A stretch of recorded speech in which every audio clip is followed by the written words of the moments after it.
নমস্কাৰ আপোনালোক সকলোকে মোৰ ইউটিউব চেনেল টিচাৰ্ছ কৰ্নাৰলৈ পুনৰ এবাৰ স্বাগতম জনাইছোঁ। আজি এটি খুবেই গুৰুত্বপূৰ্ণ ভিডিঅ'লৈ আপোনালোকৰ মাজলৈ আহিছোঁ। কাইণ্ডলি ভিডিঅ'টি শেষলৈকে চাব, চাই ভাল পালে লাইক এণ্ড শ্বেয়াৰ কৰিব আৰু চেনেলটি যদি এতিয়াও ছাবস্ক্ৰাইব কৰা নাই কাইণ্ডলি ছাবস্ক্ৰাইব কৰিব। ৰাজ্যৰ অংগনবাদী কৰ্মী সহায়িকাসকললৈ এটি ভাল খবৰ লৈ আহিছোঁ। আজি ৰাজ্যৰ অংগনবাদী কৰ্মী সহায়িকা সন্থাৰ মাননীয় বিত্তমন্ত্ৰী অজন্তা নেওগ বাইদেউৰ সৈতে এক আলোচনাত মিলিত হয়। ৰাজ্যিক বিষয়ববীয়াৰ 4গৰাকী নেতৃবৃন্দই আলোচনাত অংশগ্ৰহণ কৰে। নেতৃবৃন্দৰ ফালৰ পৰা মাননীয় মন্ত্ৰী ডাঙৰীয়ানীক মাননী বৃদ্ধিৰ প্ৰস্তাৱ কাৰ্যকৰী কৰাৰ লগতে অন্য 4টা প্ৰয়োজনীয় দাবী দৃষ্টিগোচৰ কৰি এখন দাবী পত্ৰ দিয়া হয়। আৰু আলোচনা কালত মন্ত্ৰী মহোদয়াই মাননী বৃদ্ধিৰ ক্ষেত্ৰত আগন্তুক বাজেটত অৰ্থাৎ এই ফেব্ৰুৱাৰী মাহতে যি বাজেট অধিৱেশন হ'বলৈ গৈ আছে সেই বাজেট অধিৱেশনত মাননী বৃদ্ধিৰ কথা ঘোষণা কৰাৰ মন্তব্য আগবঢ়ায়। অৰ্থাৎ এই বাজেট অধিৱেশনতে মাননী বৃদ্ধিৰ ভাল খবৰটি আমাৰ ৰাজ্যৰ অংগনবাদী কৰ্মী সহায়িকাসকললৈ আহিব আৰু বাকী দাবীবোৰ বিবেচনা কৰাৰো আশ্বাস তেখেতে প্ৰদান কৰে। বাকী দাবীবোৰত কি আছে চাওঁ আহক। প্ৰথম দাবীটো আছিল যে অংগনবাদী কৰ্মী, অংগনবাদী সহায়িকা আৰু অংগনবাদী মিনি কৰ্মীসকলৰ বাবে ৰাজ্য চৰকাৰৰ তৰফৰ পৰা অতিৰিক্ত অৰ্থাৎ এডিশ্যনেল টু চেণ্ট্ৰেল গভৰ্ণমেণ্ট মাননী আদায় দিয়া সন্দৰ্ভত সংশ্লিষ্ট সকলো পক্ষৰে সৈতে আলোচনা কৰি মহিলা আৰু শিশু কল্যাণ বিভাগীয় সঞ্চালকালয়ে 12 নৱেম্বৰ 2023 চনতেই চৰকাৰৰ বিবেচনাৰ বাবে এক প্ৰস্তাৱ প্ৰেৰণ কৰিছিল।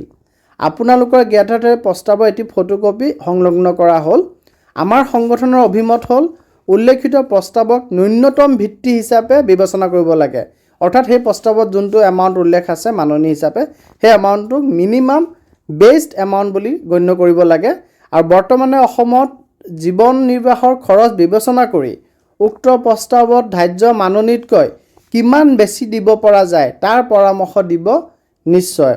অৰ্থাৎ তাক বেছড এমাউণ্ট হিচাপে ধৰি তাতকৈ কিমান অধিক দিব পাৰি সেইমতে দৰমহা বা মাননী থিৰ কৰিব লাগে বুলি প্ৰথম দাবীটো উত্থাপন কৰিছিলে। আৰু এই ক্ষেত্ৰত আমাৰ মাননীয় মন্ত্ৰীয়ে উল্লেখ কৰিছে যে আগন্তুক বাজেট অধিৱেশনত মাননী বৃদ্ধিৰ খবৰ তেওঁলোকে পাব বা ভাল খবৰ এটি তেওঁলোকলৈ আহিব।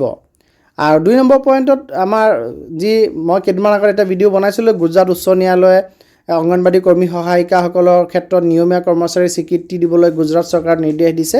সেই কথাটো উল্লেখ কৰিছে যে এইসকল মহিলা কৰ্মচাৰীক বিভাগীয় কৰ্মচাৰী হিচাপে স্বীকৃতি দিয়াৰ পৰামৰ্শ মাননীয় প্ৰধানমন্ত্ৰী ডাঙৰীয়াৰ অধ্যক্ষতাত থকা ভাৰতীয় শ্ৰম সন্মিলনৰ 45 সংখ্যক সভাই দি ৰাখিছে। তাৰ আধাৰতে গুজৰাট উচ্চ ন্যায়ালয়েও অংগনবাদী কৰ্মী সহায়িকাসকলক নিয়মীয়া কৰ্মচাৰীৰ স্বীকৃতি দিবলৈ গুজৰাট চৰকাৰক নিৰ্দেশ দিছে। এনেবোৰ যুক্তি বিবেচনা কৰিবলৈ আপোনালোকৰ ওচৰত সবিনয়ে নিবেদন জনালোঁ আৰু অসম চৰকাৰৰ দ্বাৰা স্বীকৃতি দিয়াৰ পদক্ষেপ ল'বলৈ আবেদন জনালোঁ। 3 নম্বৰ দাবীত আছিলে এইসকল কৰ্মচাৰী বিনামূলীয়া চিকিৎসা সুবিধা প্ৰদান কৰাটো জৰুৰী। কৰ্মচাৰী ৰাজ্য বীমা আঁচনি অন্তৰ্ভুক্ত কৰাৰ পৰামৰ্শ বিবেচনা কৰে যেন। অৰ্থাৎ বিনামূলীয়া চিকিৎসা সুবিধা যাতে অংগনবাদী কৰ্মী সহায়িকাসকলেও পায় এই ক্ষেত্ৰত ৰাজ্য চৰকাৰৰ হস্তক্ষেপ দাবী জনায়। গুজৰাট আৰু কৰ্ণাটকৰ দৰে অসমতো গ্ৰেচুইটি আদায় দিয়াৰ ব্যৱস্থা ল'ব লাগে। অৰ্থাৎ গুজৰাট আৰু কৰ্ণাটকত অংগনবাদী কৰ্মী সহায়িকাসকলে গ্ৰেচুইটি পোৱাৰ সুবিধা আছে, সেই সুবিধা অসমতো দিব লাগে বুলি দাবী উত্থাপন কৰা হয়। আৰু শেষৰ দাবীটোত উল্লেখ কৰিছে যে বোনাছ দিয়াৰ ব্যৱস্থা নোহোৱালৈকে পূজা অথবা বিহুৰ সময়ত উৎসৱ ভাত্তা প্ৰদান কৰাৰ পদক্ষেপ ল'বলৈ অনুৰোধ জনালোঁ। অৰ্থাৎ ফেষ্টিভেল এলাউন্স দিব লাগে যেতিয়ালৈকে বোনাছ দিয়াৰ ব্যৱস্থা চৰকাৰৰ ফালৰ পৰা কৰা নাযায়। আৰু ইয়াৰ লগতে আৰু এটা অনুৰোধ কৰিছিল যে সকলো অংগনবাদী কেন্দ্ৰ আদৰ্শ কেন্দ্ৰ হিচাপে গঢ়ি তোলাৰ চৰকাৰী খৰতকীয়া কৰাৰ পদক্ষেপ ল'বলৈ অনুৰোধ জনালোঁ। তেনে কৰিব নোৱাৰালৈকে ইতিমধ্যে মেৰামতিৰ প্ৰতিটো তাৎক্ষণিক মেৰামতিৰ ব্যৱস্থা ল'ব লাগে। অন্যথা বাৰিষা কালত অসমৰ বহু অংগনবাদী কেন্দ্ৰত পোষণটোৰ সেৱা প্ৰদান অসম্ভৱ হ'ব। কেন্দ্ৰলৈ যোগান ধৰা সামগ্ৰীবোৰ সুৰক্ষিত ৰখাও কঠিন হ'ব। অৰ্থাৎ যদি সম্ভৱ হয় সকলো অংগনবাদী কেন্দ্ৰকে মডেল অংগনবাদী কেন্দ্ৰ হিচাপে গঢ়ি তুলিব লাগে খৰতকীয়া পদক্ষেপ লৈ পেলাই। আৰু যেতিয়ালৈকে মডেল অংগনবাদী কেন্দ্ৰ হিচাপে গঢ়ি তুলিব পৰা নাযায় তেতিয়ালৈকে যাতে মেৰামতিৰ য'ত য'ত প্ৰয়োজন আছে, ইন'ভেশ্যনৰ প্ৰয়োজন আছে, সেই ইন'ভেশ্যনখিনি যাতে তৎক্ষণাতভাৱে কৰা ব্যৱস্থা লয়। অন্যথা বাৰিষা কালত যেতিয়া বানপানী হয় বা বাৰিষাত যেতিয়া পানী জমা হয়, তেতিয়া পোষণটোৰ সেৱা আগবঢ়োৱা অসম্ভৱ হৈ পৰে এই কেন্দ্ৰসমূহত। আৰু তাৰ লগতে চেণ্ট্ৰেলৰ পৰা যি যি সামগ্ৰী যোগান ধৰিছে অংগনবাদী কেন্দ্ৰসমূহত, সেই সামগ্ৰীখিনিৰ ছেফটিৰ প্ৰশ্নও আহি উঠে, কাৰণ সেয়া বৰষুণৰ পানী বা কৃত্ৰিম বানপানী বা বানপানীত সেইবিলাক নষ্ট হোৱাৰ উপক্ৰম হয়।